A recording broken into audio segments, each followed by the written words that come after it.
When you're first beginning your spiritual awakening process and you're learning about meditation, your true connection to the divine, reincarnation, spirit communication, psychic abilities, healings, chakras, meditation, crystals, it's exciting. You're filled with joy and enthusiasm and you want to share it with someone, so you go to your family and friends.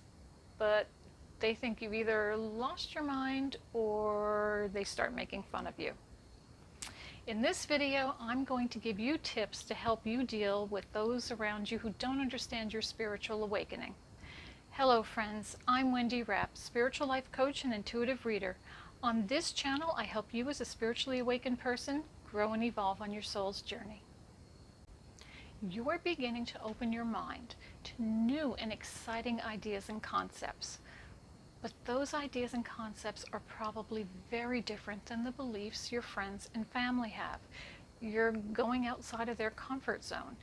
And as a result, they may react with, fear, rejection, worry, and ridicule.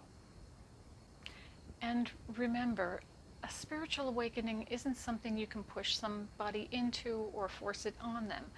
When you began your spiritual awakening, you felt drawn, you felt a need to look into these new ideas and concepts. You felt there was something out there you needed to know and needed to learn. You didn't feel drawn into it because somebody was preaching to you or pushing you into it. If friends and family members begin attacking you, saying things like, you're worshiping the devil, or that's Satanism or something like that, and yes, I've heard those things, just stay level-headed, be calm, and be sincere. And don't speak from a place of anxiety, tension, or anger.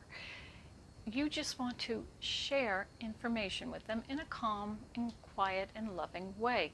We're not trying to prove anyone wrong or prove ourselves right. And really, don't take things personally. If somebody does think you're crazy for what you believe, if you knew how many times I've heard that, just, who cares? It's what I believe. I'm happy and peaceful with it. Just let it go in one ear and right out the other. I don't even let it do that. I just let it wash right over me. Boop, bye. Don't worry about it. You don't need someone else's approval for what you believe as truth. And during the awakening process, your ego, your old self, begins to disintegrate and fall away. Your priorities are going to change. This change can be very strange and scary for your loved ones and your friends.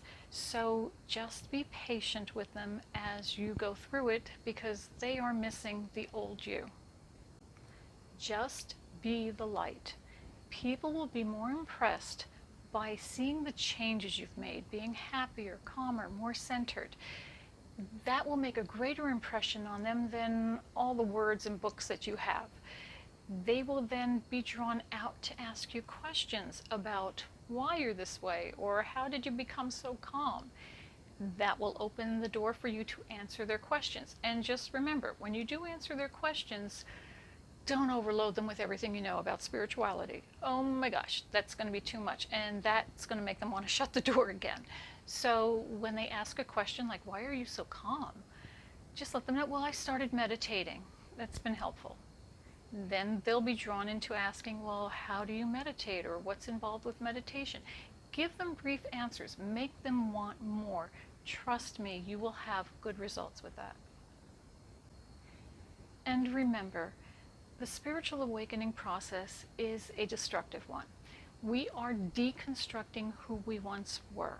And that's being done so that we can allow the new to be built up, so we can be a better person, so we can evolve our souls.